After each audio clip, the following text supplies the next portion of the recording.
السلام عليكم ومرحبا بكم مجددا.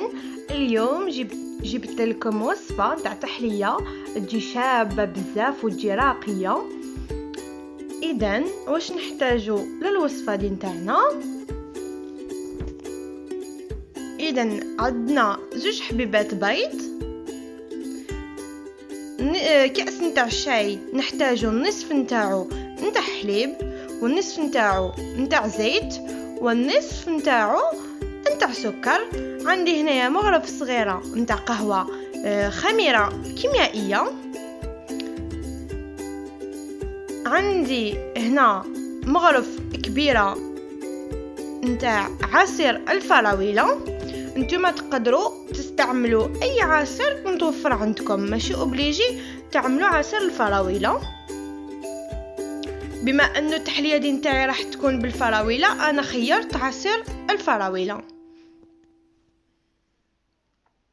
اذا وعندي كاس اللي يرفد 240 مليلتر نتاع فرينه ناقصه منه 4. ونحتاجو خلاط كهربائي. تقدروا تستعملوا الخلاط اليدوي، ولكن لازم البيض نتاعنا يطلع مليح. اذا هذه المرحله الاولى باش نخدموا لو ديسير نتاعنا. اذا راح نخدموا ان بسكوي يجي كما بسكوي رولي ما يجي رقيق عليه. اذا نوضع البيض نتاعي والسكر وندربهم بالدراب الكهربائي بهذه الطريقه حتى لين يولي لنا ينموس بهذا الشكل، يولي بيض. في جهه واحده اخرى نجيبو ان تاس نحطو هذيك السوائل نتاعنا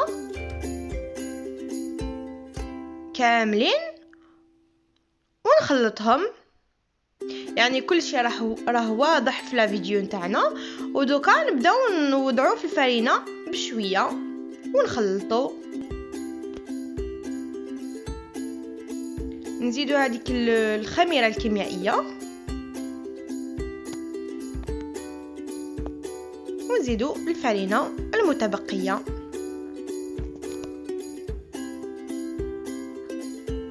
راح نتحصلوا على خليط كمن هذا ونوضعوه على البيض اللي ضربناه ولنا بهذا الشكل ونخلطو.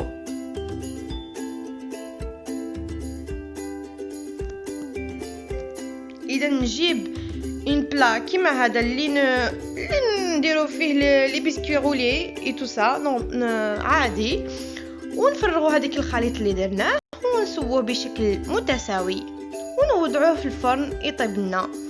اذا في المرحله الثانيه عندي هنا غادي نخدموا لا كريم باتيسيير. واش نحتاجو باش نخدموا لا كريم باتيسيير؟ نحتاجو 4 ملاعق ما معمرينش يكونوا كبار نتاع سكر. عندي 3 ملاعق كبار نتاع مايزينا وملعقه كبيره انا زدتها درت فيها لافاني نتاعنا. وعندنا زبده نحتاجوها من بعد، و2 صفار بيض، غير صفار البيض نحتاجو.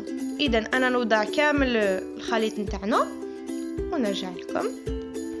اذا هنايا وضعته على النار بعد ما خلطت كامل هذيك المكونات نتاعي في نصف لتر نتاع الحليب حتى اللي ولنا بهذا القوام.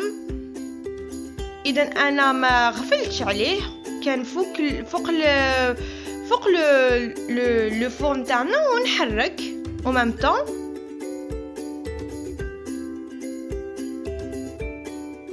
اذا في هذه المرحله هذه بعد ما ولنا بهذاك القوام نزيدوا عليه الزبده نتاعنا.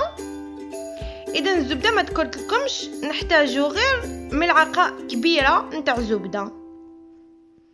اذا فينالمون انا خلطته بالدرب الكهربائي باش يجيني اسهل. اذا بعد ما خلطته تحصلت على هذا القوام. اذا انا كما راكم تشوفوا راه جامد، انا مانيش محتاجه يكون بهذا القوام، محتاجاته يكون ليكيد على كيما راه. غادي نزيد عيني ميزاني نتاع الحليب كما راكم تشوفوا. نسيي عيني ميزاني نزيد شويه بشويه حتى نتحصل على القوام اللي راني حباتو. اذا ها هواني القوام اللي كنت حباتو.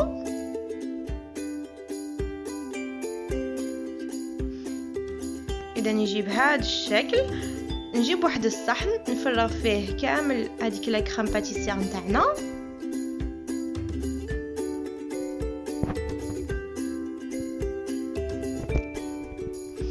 ونوضع عليه ان فيلم اليمونتير. اذا نضغط مليح باش ما يشكلناش هذيك القشره نتاعو. اذا عندي هنايا هذاك لو بسكوي بعد ما طابلي قطعته دوائر على حسب الكأس اللي غادي نخدم فيه التحليه دي نتاعنا. اذا نتوما تقدروا تستعملوا اي كؤوس ولا دي بلا اللي تحبوا عليه. المهم تقطعوا هذيك لو بسكوي على حساب لو بلا ولا الكؤوس اللي حابين تستعملوها. اذا على اليسار نتاعي راكم تشوفوا هذيك العصير نتاع الفراوله اللي استعملته في من الداخل نتاع الخليط نتاع لو بسكوي اللي عملناه. في جهه واحده اخرى انا كنت ديجا عامله كميه نتاع الفراوله، عملت فيها شويه سكر وعملتها في المبرد حتى عطاتنا واحد لو جو. اذا انا قسمت منهم حبيبات مكعبات، واللي بقاو لي مع هذيك لو جو اللي عطاتنا طحنتهم بالميكسر حتى ولا لنا خليط كما راكم تشوفوا. في جهه واحده اخرى عندي هذه كريمه سائله غادي نطلعها اون شونتيي. نتوما تقدروا تخدموا الكريمه اللي تحبوا عليها، تقدروا تستعملوا لا بودر شونتيي تطلعوها مع كاس نتاع الحليب بارد يكون مليح بارد، ولا لا كريم فريش طلعوها شونتيي اللي تحبوا عليه. مي بالكريمه السائله تجي احسن باسكو لما غادي نتوضعوها في الثلاجه في النهايه وتمشيو تستهلكوها يعني البنه دي نتاعها تجي مختلفه. اذا عندي هنايا هذيك الكريمه سائله بعد ما طلعتها شويه نزيد لها 2 مغارف نتاع سكر ما يكونش معمرين مليح، اذا حسب الذوق. اذا انا طلعت هذيك الكريمه ووضعتها جانبا. اذا غادي نزيد ملعقه ونصف ولا 2 ملاعق كبار كما راكم تشوفوا. انا وضعت 2 ملاعق نتاع الكريمه بعد ما طلعتها وزدتها في هذيك الخليط اللي كنت ديجا ميكسيتو نتاع الفراز ولو جو اللي عطانا.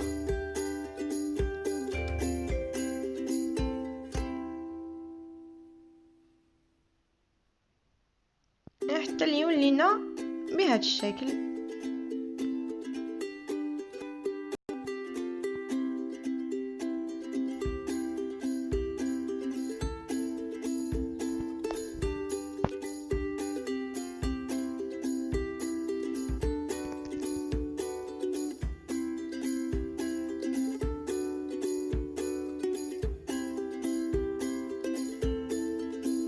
اذا في جهه واحده اخرى انا خرجت هذيك لا كريم باتيسير نتاعي وعمرتها في ان بوشادوي.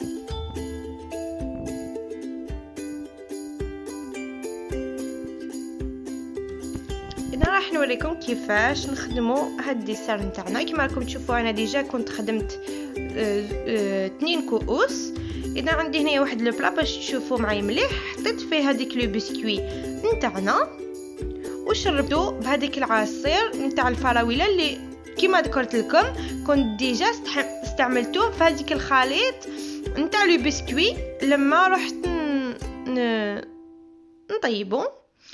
عندي هنايا حطيت طبقه واحده اخرى نتاع لا كريم باتيسير وحطيت فوقه هذاك الخليط نتاع الفراوله والكريمه. نوضح حبيبات نتاع الفراوله اللي كنت ديجا قطعتها مربعات ولا مكعبات، ونجي نحط ان دوزيام فوا لو بسكوي نتاعنا ونعاود نشربو وعاود نزين بهذه الطريقه بلا كريم باتيسير نتاعنا بهذا الشكل كما راكم تشوفوا. نتحصلوا على اون ديسير شباب. انا بعد ما زينته كما راكم تشوفوا والله يجي شباب ويجي بنين. سورتو ركزوا لي على يجي بنين والله يجي ما نحكي لكمش. لازم تجربوه باش تتفهموا عليا. اذا كانت هذه هي التحليه نتاع نهار اليوم. تجي راقيه وما تحشموش. يجيو عندكم ضياف ولا تكون عندكم عزيمه ما تحشموش تقربوها يعني للضياف نتاعكم. اذا انا هنايا وصلت للنهايه نتاع الفيديو نتاعي. ان شاء الله تكون عجبتكم وتلاقاو مع وصفه جديده ان شاء الله.